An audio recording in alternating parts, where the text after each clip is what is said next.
I think you guys are going to dig this.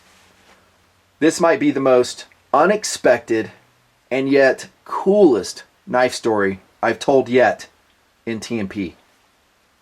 Tonight, I'm planning a blitzkrieg of KRVs for you guys. I'm looking at the box right here. I have 10 blades I would like to review tonight. Really don't know how it'll play out, but the vids will get done, and depending on audience interest level, they may post really quick. I'll stack them 1, 2, 3, 4, 5, 6, 7, blitzkrieg style, baby. It really depends on you guys. Lately, I feel like I'm trolling with the anchor out, just slowing it down. So if you guys watch them, they're going to post quick. I got some great blades to show you that I'm super stoked about.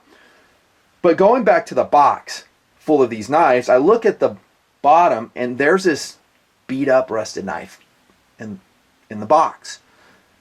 I haven't told you the story of that knife. And I was really debating whether I should or not. But something tells me you want to hear it. So here it comes. 100% true. No embellishment. Here it is. Mrs. Nutnfancy and I are in California about 6 months ago. We find ourselves in our beat up piece of crap van, of which you've seen pictures of here and there. Look at the bug out vehicle video, you'll see it. We're visiting friends, doing some motorcycling and stuff, and then the van was our support vehicle, right? We have a lot of stuff in there. Stay at a hotel that night, come out in the morning. The van has been broken into. The window is shattered. I can't remember if I've told some of you guys this in person on Twitter. Maybe I mentioned it slightly in a video. I don't remember. I was shocked, really. I mean, because the area we were in, it was rough. I'm not going to say it was a great area or a great hotel. But, you know, we don't want to spend like $100 for a hotel. We just got something cheap. They took, I wouldn't say a lot of stuff, but they did take some stuff. The dude that broke in. I lost some electronics. I lost about $700 in blades, knives that were in that vehicle. I wasn't happy. Luckily, they didn't go towards the back of the vehicle. They could have found a lot more interesting stuff, and we would have been in a world of hurt. Here's the kicker of the whole story. His bad guy, thug guy, leaves this. That is his knife that he stupidly left in our van. I told Mrs. Nutton that. She thought I was making it up. I was like, there's a knife in here. She's like, I was like, seriously? Thug left his knife. Someone must have come and he probably just bolted. And that's probably why he didn't go through the whole vehicle. The van. Because someone probably was coming out and he just booked it and left his swap meet knife there. So I think it's a really interesting case study on several levels. Number one, let's concentrate on the knife because this is what bad guys use. I mean, this is an authentic bad guy knife. You know, had he killed someone with this knife? I don't know. I know this, though. He's using it to break into people's cars and vehicles and steal stuff. And I would say, yeah, it's a shop meat quality knife. I don't even see a brand on there, do you? And from the looks of it, he's had it for a while.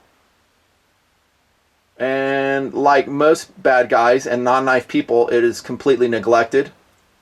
Looks like a carbon steel blade. Looks kind of like fake Damascus. You see that?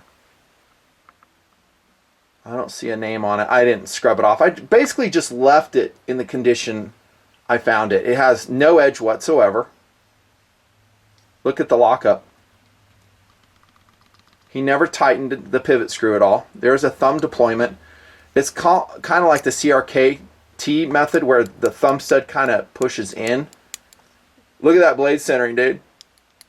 And then look at the tip of the knife. He bent it breaking into vehicles probably. So he used it as a pry tool. Looks like ebony wood handles on it. Pillar construction area. I'm reviewing the thug knife. It's hilarious. Stop pin. It's a piece of crap. And I don't like bolstered knives. Right? It's funny to me on so many levels. One is that of all the vehicles he could break into, he breaks into the Nut and Fancy van. A world-known knife reviewer. And he leaves his knife. That to me is just hilarious. I have to put it on camera. I got to tell the story. It's a collectible now. Forget the quality. I mean, that's secondary, right? It is about the story and that this fool broke into our vehicle and left his blade. A very low quality, like I'm saying, swap meat quality of blade. I bet you didn't pay over $10 for this. It's heavier than sin too. I mean, it's not light. I mean, if it's brand new and well taken care of, it'd be an adequate knife, I guess. You gotta wonder though, has this knife ever stabbed somebody? Who knows, man? It's a bad area, man. It was right by Oakland, California, and that is a rough area. I'm telling you, I'm speaking from personal experience. Now, you guys might be saying, well, did you try to pull any fingerprints off it? I know what you're thinking. No. I mean, all together, we lost about $1,000 worth of stuff, and that's something. I mean, I'm not saying that's nothing. It's something. And it pissed us off, and I had to repair the vehicle. There's still glass chunking around inside the door. It sucks. But, dude, you're in freaking the Bay Area of California. They got better things to do than to come out and cover that. I mean, they're dealing with gangland murders, drive-bys, real crime. To call them up and say, hey, I got my van broken in and lost 3 knives. They'll go, yeah, we'll send a patrol car there in 3 days. Welcome to the big city. Welcome to, a municipal police department that does real crime solving. They just don't have the officers. They don't care. So no, I didn't pull prints from it. And even if I did, so what then? Go track them down. I don't know. Sometimes life just deals you lemons. It's up to you to make lemonade, and that's what I do in life. Lemonade. So no fingerprints. The question also arises, and this is the other fascinating part of the story, is if you come out to your vehicle, let's say it's you and not me, you find this guy using this knife to pry into your vehicle.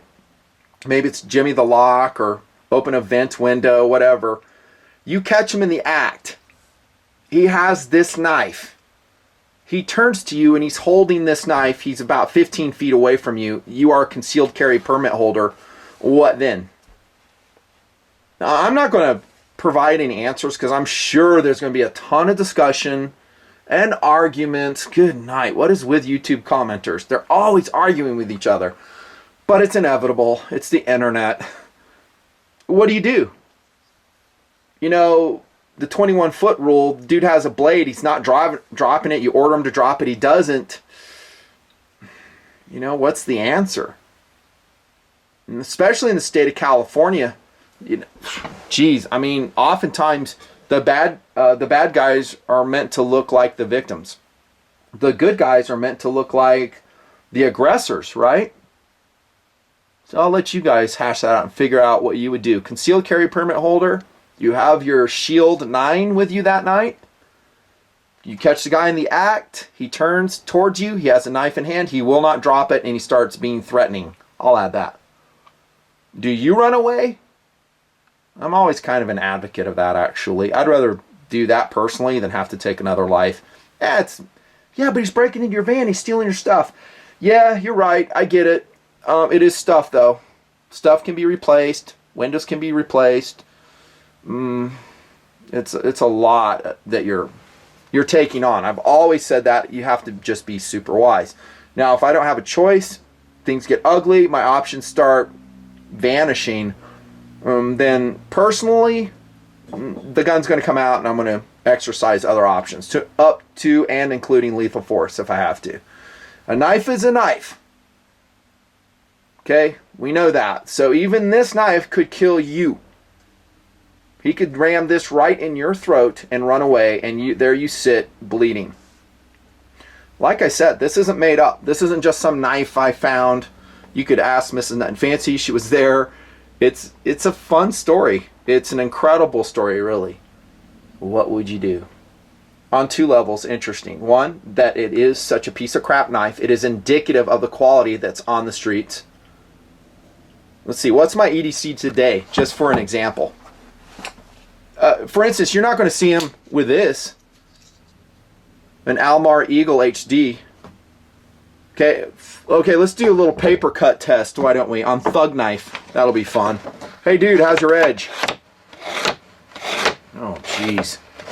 Holy crap. Dude, you can't put this on a freaking stone and hone it? I'm glad you don't though, since, I don't know, you're a bad guy. Now let's check my edge. Oh dude. EPA. Yeah. Knife reviewer versus Thug. Huh. It's probably best I did not see this guy. I don't want to see him. Yeah, I'm pissed that my vehicle got broken into. I'm pissed that, you know, we lost some stuff. The knives I lost, I have a ton of knives, obviously, for the project, but, I don't know. It sucks. Anytime we lose a knife out of our pocket, and worse yet, if someone steals it, it kind of bums us out. You know what I'm going to do with this blade, by the way? It is so collectible. I'm going to make a certificate of authenticity as to the story. I'm going to stamp it with our collectability embosser. I'm going to put it up on our web store for sale. There's that lemonade I was talking about. And that way, that money will go to buy the replacements of the blades we lost. It's a cool blade, though, for the story, not the blade itself. Some of the most collectible things in museums aren't that awesome, but what makes them cool is the story. So that is maybe the coolest story I've told about a blade to date in TMP. Thanks for joining me. See you.